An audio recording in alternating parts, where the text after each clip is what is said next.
자, 이것은 곶감이라고 하는데 지금 이 모습을 보시면 고기 같은 것들이 있고 이것을 이렇게 꿰인 것이죠. 그래서 감을 이렇게 꿰면 뭐라고 얘기합니까? 그래서 말린 것을 곶감이라고 하죠. 곶감. 꿰다란 뜻입니다. 그래서 지금 이건 스코틀랜드에 있는 어떤 사진인데 지금 바위가 산이 이렇게 뚫고 바다로 나가고 있지 않습니까? 이런 곳을 곶이라고 합니다. 그리고 이 안에 이렇게 들어온 부분 이것은 만이라고 합니다. 만. 그래서 이건 물굽이 만자예요. 이 밑에 보면 활공자가 보이죠? 그래서 활이 휜 것처럼 이렇게 들어온 것을 만이라고 합니다. 그래서 타이완을 대만이라고 하죠. 대만. 탁상처럼 이렇게 대가 높고 그 다음에 물구비처럼 되어 있기 때문에 대만이라고 합니다. 그 다음에 이제 과메기라고 들어보셨죠? 원래 과메기는 청어를 눈을 꿰어서 말린 것인데 뭐냐면 과는 꿰다란 뜻이에요. 꿰다. 꿰다. 그 다음에 목. 이 눈목자에 포항 쪽 사투리가 맥이랍니다. 그래서 청어의 눈을 꿰어서 말린 것. 그래서 관메기인데 발음이 힘드니까 이것이 과메기로 바뀌었다는 거죠. 요즘은 청어가 잘 안 잡히기 때문에 요즘은 과메기 하면 보통 꽁치를 가지고 만듭니다. 그 다음 오늘은 이 장상곤매 이야기를 좀 해야 되겠습니다. 옛날 옛적에 황해도 구월산 줄기에 바다를 향해 쭉 뻗다가 뚝 끊어진 장산곶이라는 마을이 있었다. 곶이죠, 곶.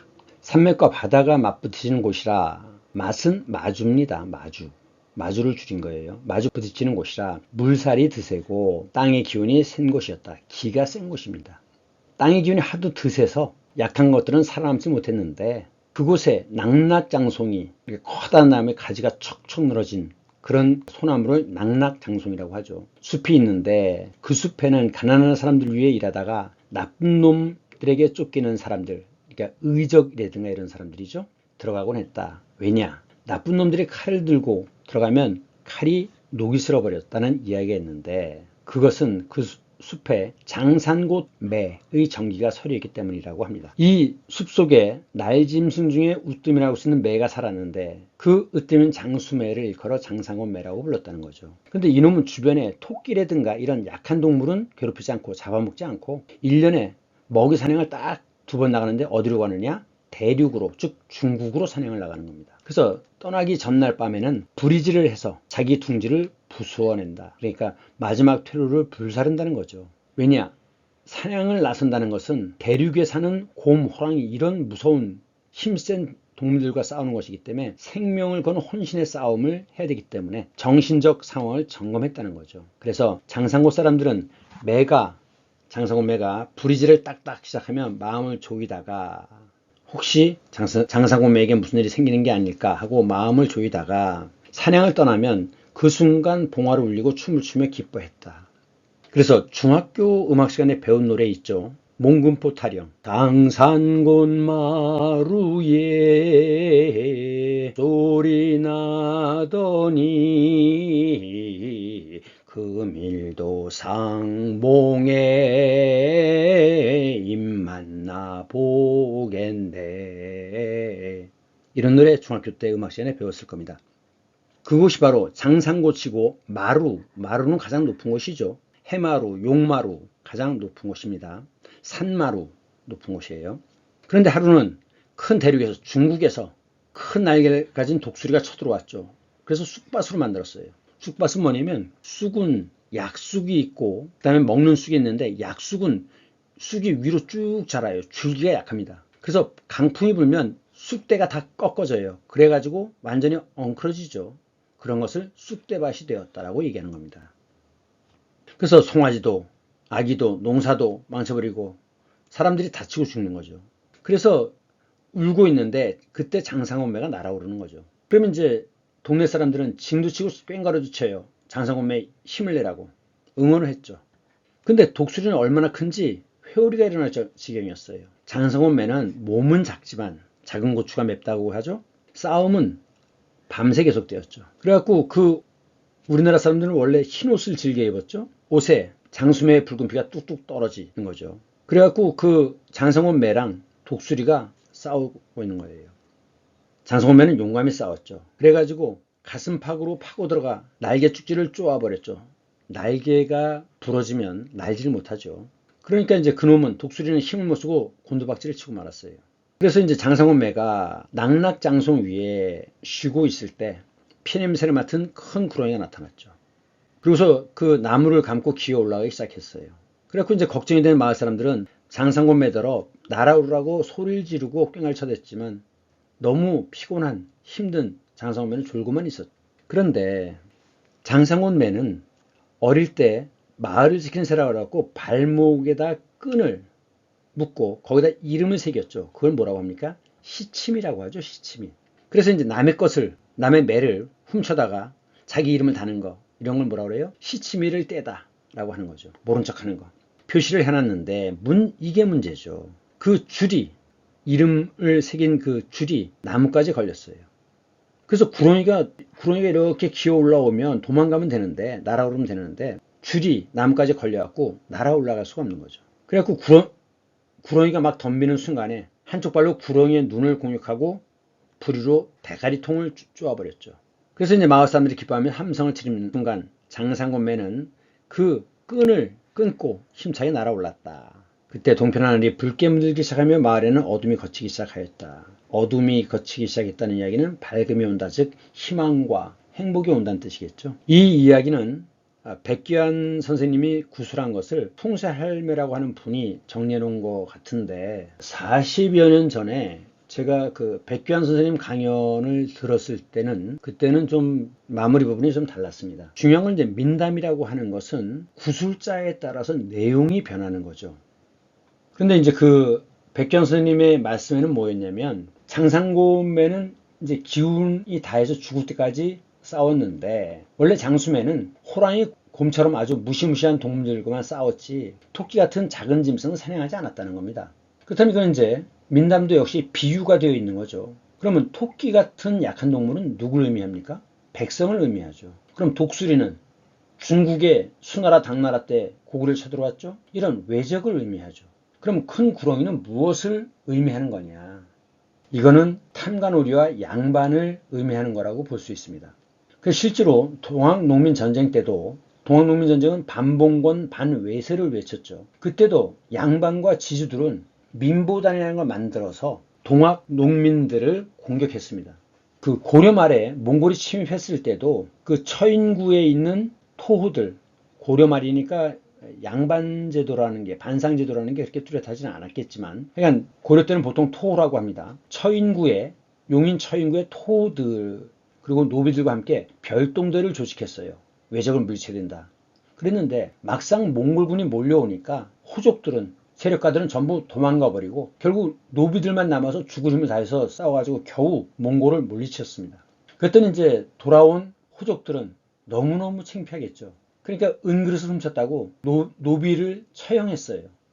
결국은 이 땅에서 외적의 침입을 받으면 항상 백성과 노비들, 이 땅의 민초들이 나서서 물리쳤지, 실제로 양반들 같은 경우에는 자기 목을 챙기기에, 자기 가족만 챙기기에 바빴습니다. 그러니까 그 뒤에 이제 승려가 그 당시에 그 전투를 지휘했는데 김윤후라고 하는 승려입니다. 그때 이제 그 몽골군이 다시 밀려오니까 노비들은 우리가 왜 싸워? 뭐하러 싸워? 그러기 때문에 이제 그 김윤후가 사람들을 모아놓고 관청에 있던 노비 문서를 소각해서, 그리고 나서야 비로소 노비들이 힘을 다시 합쳐갖고 싸워서 몽골을 물리쳤다고 하죠. 그래서 결국은 독수리는 외적을 의미하고 특히 중국의 외적을 의미하죠. 그리고 토끼는 백성을, 힘이 없는 백성들을 의미하고, 그리고 구렁이라고 하는 거는 땅에 살고 있는 그 기득권 세력들, 양반, 토후 이런 세력들을 의미합니다. 그래가지고 결국은 백기환 선생님 이야기에는 결국 구렁이를 물리치긴 했지만 너무나 지쳐버린 그 장수매도 결국은 줄 때문에, 끈 때문에 도망가지 못하고 결국은 지쳐서 죽고 말았다. 결국은 그 장수매를 죽인 것은 구렁이죠. 그리고 바로 끈이죠. 그래서 옛날에 우리나라는 겨드랑이에 날개가 달린 아이가 태어나면 눌러서 죽여버렸어요. 왜? 장수가 태어나면 그 가족이, 일가족이 몰살 당하니까 같은 가족이 죽였던 겁니다. 그러한 관계가 바로 발목의 끈이 되는 거죠. 백기환 선생님의 말씀은 그랬는데 그러면서 그때 붙인 말씀이 뭐였냐면 사대주의에 찌든 양반들은 중국 사람들을 가리켜서 대국분, 큰 나라의 어른 또는 대국인 이렇게 불렀지만 백성들은 중국 사람들을 부를 때 떼놈이라고 불렀다는 거죠. 대국인이 아니라 떼놈이라고 불렀다는 겁니다. 그래서 이렇게 누가 나라를 지키는가 하는 문제를 따져볼 필요가 있다고 생각합니다. 그 다음 이것은 바구니라고 했죠. 대바구니 한쪽이 터져 있어요. 그래서 작은 바구니, 작은 상자입니다. 그래서 문갑이라고 할 때 문은 문서나 문방구를 얘기하는 거죠. 붓, 연적, 벼루 이런 것들, 이런 게 문방구죠. 문방구. 이런 것을 담아두는 작은 상자가 문갑입니다. 그 다음에 이제 담뱃갑은 원래는 이제 그 포르투갈어로 타바코죠. 타바코. 그런데 이제 그것을 일본어로 쓰니까 발음 쓰니까 따바꼬가 됐고 이것이 이제 우리나라로 넘어와서 이 따바꼬가 담바고가 되었고 이것이 줄어서 지금은 담배가 된 거죠. 그래서 담배갑이라고 얘기하지 않습니까? 담배갑. 그다음에 이제 여기서 보시는 것처럼 성냥갑, 작은 상자죠. 이 성냥은 원래는 돌로 된 유황이라고 합니다. 유황이라고 하는 건 불을 붙이는 데 쓰는 거 아닙니까? 그래서 석류황인데 이게 발음이 힘드니까 줄어서 성냥으로 바뀌었다고 합니다. 그 다음 민태원의 청춘예찬이라고 하는 그 수필인데 1930년대의 수필입니다. 예라고 하는 것은 여기서는 예의가 아니라 경의를 표하다라는 뜻이에요. 경의를 표하다. 예절을 갖추다. 즉 경의를 표하다. 인데 청은 젊은 남자를 청이라고 하고 젊은 여자를 춘이라고 합니다. 그래서 매춘이라는 게 있죠. 자, 이 매자와 이 매자를 보세요. 이 매자를 보면 위에 선비사자가 있죠. 이건 물건입니다. 그래서 물건을 이건 판다는 뜻이고 이것은 산다는 뜻이에요. 그래서 이 한자와 연결되는 건 매입, 사들이는 거고 팔다라고 할 때는 매출이라고 하죠. 매출, 매입, 매출. 그래서 매매한다라고 사고 판다는 겁니다. 그런데 몇십 년 전까지는 젊은 여자가 자기의 몸을 파는 것을 매춘이라고 했는데 사실은 이것은 사회적 제도의 문제이죠. 그렇기 때문에 매춘이라는 용어는 옳지 않다. 그래서 결국은 사는 인간들이 있기 때문에 이런 구조가 형성된다. 그래서 지금은 매춘이라는 말을 하지 않고 매매춘이라고 얘기합니다. 그 다음 실제로는 그 남자들도 요즘은 남자들도 젊은 남자들을 사는 여자들이 있죠. 그래서 청은 젊은 남자입니다. 그래서 젊은 남자, 즉 호스트바 같은 데에서 그 몸을 파는 행위를 매청이라고 합니다. 그래서 중요한 건 청춘은 젊은 남녀란 뜻도 있다. 특히 춘은 봄이란 뜻이 있지만 젊은 여자를 가르친다라고 하는 것을 생각해야 되고 그 다음에 그 젊은 여자의 성적인 그런 모습을 표현한 것을 뭐라고 합니까?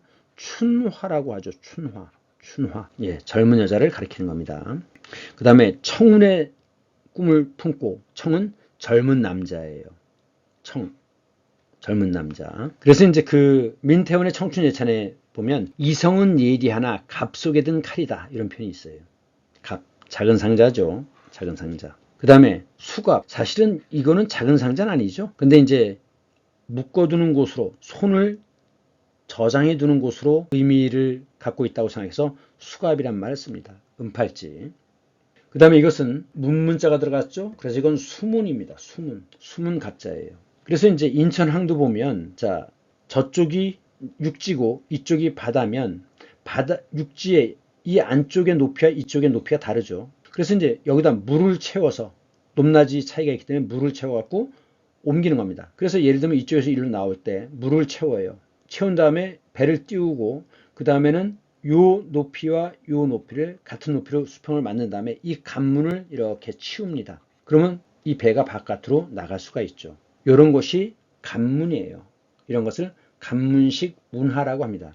운하라고 하는 것은 운은 운전하다라는 뜻이죠. 운전하다.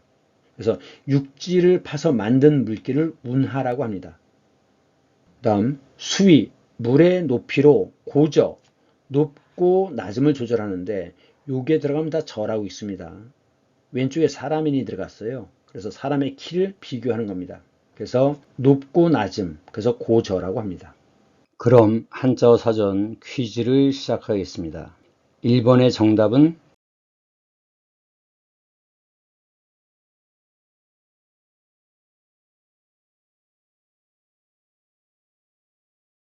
이 퀴즈 나오는 한자는 이전에 배운 한자를 복습하는 데 주력하겠습니다. 그래서 이전에 배웠던 한자에 대한 복습이라고 생각하시면 좋겠습니다. 자, 달월자죠. 방패간 또는 첫째 청간 간자이고, 요거는 칼도죠. 칼도. 그래서 옛날엔 나무판을 칼로 깎아서 인쇄했지 않습니까? 그래서 월간. 그 다음 고기육이고, 왼쪽에 쓰면 고기육이라고 그랬죠. 그래서 이거는 몸과 관계가 있습니다. 그렇기 때문에 간담이 서늘하다라고 할 때 간자입니다. 이것은 위에 대나무 죽이 들어갔으니까 이것은 장대 간자입니다.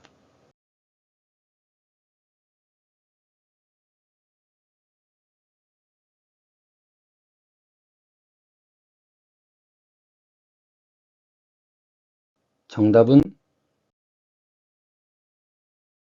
3번입니다. 그 기자이고 그것이라고 할 때 기자고, 요거는 계집녀가 들어갔으니까 간살 간자고, 이건 오른쪽에 달월이 들어갔으니까 이것은 시간과 관계가 있죠. 시간. 그래서 기간 2월부터 3월까지 기간을 얘기하고, 이것은 흑토가 들어갔죠. 그래서 이건 터 기자입니다. 터가 되고, 간은 요 간자 보이시죠? 이게 간인데 요거는 몸통입니다. 그래서 이것은 줄기 간자입니다. 그래서 컴퓨터, 조선업 이런 것들이 우리나라의 기간 산업이죠. 이것은 위에 대나무죽이 들어갔으니까 장대고, 그 다음 요것도 대나무죽이 들어갔으니까 장대 간자인데, 요거는 기자에 대나무죽이 들어가면 이 대나무를 이용해서 만든 키입니다. 키가 뭔지 아세요? 곡식 까부르는 데 쓰는 거. 옛날엔 돌이 많았죠. 그래서 어릴 때는, 우리 어릴 때는 오줌을 싸면 엄마가 이 키를 씌워가지고 옆집에 가서 소금을 얻어오게 했습니다. 키입니다. 키 기자입니다.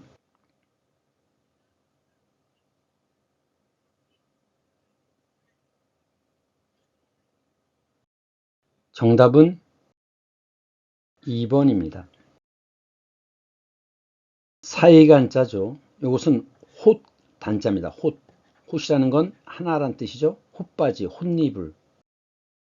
홑은 낫이란 뜻이에요. 낫. 하나하나. 낱낱이. 낱말. 그래서 낱말의 한자어가 단어죠. 이것은 대나무 죽이에요. 그래서 이건 죽간입니다. 죽간. 대나무 조각 하나. 보통 8자에서 10자 정도가 들어간다 그랬죠. 그래서 그 정도로 짧은. 그래서 간단하다라고 할 땐 이 한자를 써야 됩니다. 그 다음은 나무 사이에, 대문 사이에 나무가 있거나 또는 대문 사이에 뜬 달을 본다. 그래서 이건 둘 다 한가하다라는 뜻입니다. 간이라고 있지 않고 한이라고 있습니다. 한갈한. 그 다음에 이것은 지평선이죠. 그 위에 해가 떴어요. 해가.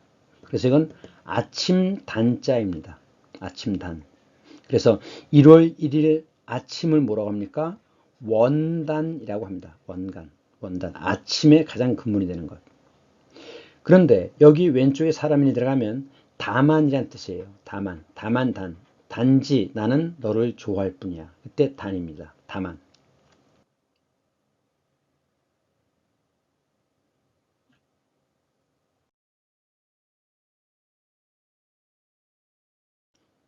정답은 1번입니다. 간과하다, 집중하지 못하고 놓쳐버린다는 뜻이죠. 이것은 눈목이라고 그랬어요. 그리고 요 왼쪽은 요 위에 있는 것은 이건 손이죠.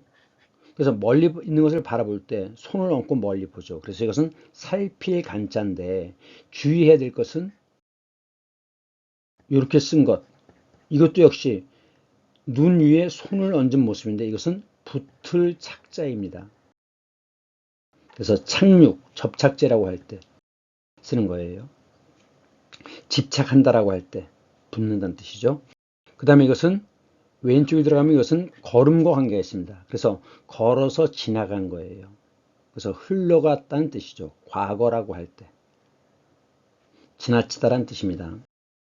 그 다음에 계집녀 셋이 붙으면 이건 간통이란 뜻이죠.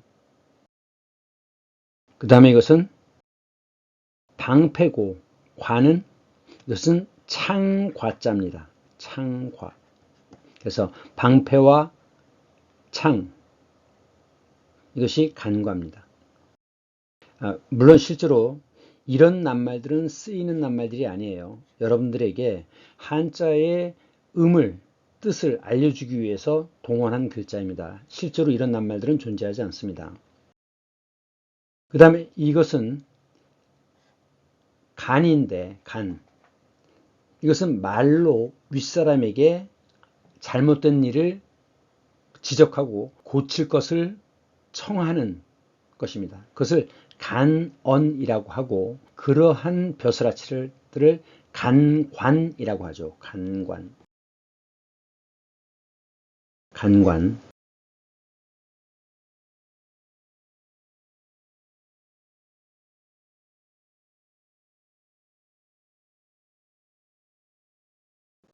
정답은 4번입니다. 자, 입구가 들어갔으니까 꾸짖을 갈. 그래서 일갈하다. 그 다음에 삼수면이 들어갔으면 목이 마른 거죠. 목마를 갈. 그런데 이것은 두 발의 모습입니다. 그래서 두 발로 걸어서 올라가는 거예요. 그래서 이건 오를 등자입니다. 그래서 산에 올라가는 거 등산이죠. 학교에 가는 거 등교라고 얘기합니다. 그런데 왼쪽에 이것은 불화가 들어갔죠. 그래서 이건 등불입니다. 등불. 그 다음 이 갈자에서 왼쪽이 들어가면 이건 옷의라고 그랬죠. 옷의. 그래서 이것은 털옷 갈이라고 그랬어요. 그래서 갈색이라고 할 때 이 한자 쓴다 그랬죠. 그런데 요 글자와 요 글자가 비슷해 보이긴 하지만 요것은 밑에 말마가 들어갔습니다. 그래서 이건 말을 타고 오르는 거예요. 그래서 이건 오를 등자입니다. 오를 등.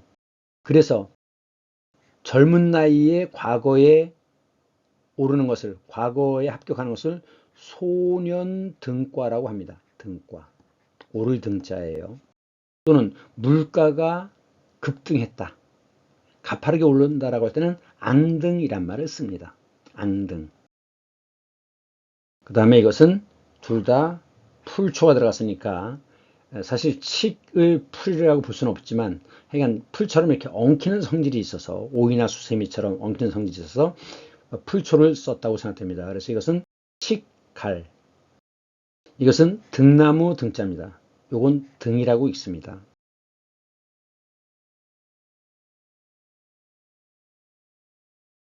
이 사진은 이스탄불 피에르 로띠 언덕에서 내려다본 모습인데 이 피에르 로띠라고 하는 사람은 이제 프랑스 장교, 해군 장교였다고 그래요. 그러니까 아마 오스만 터키 시절에 군사 협력단으로 왔던 것 같습니다. 근데 이제 이 피에르 로띠가 해군 장교로 여기서 근무하면서 사랑을 했는데 하필 그것이 유부녀였다고 그래요.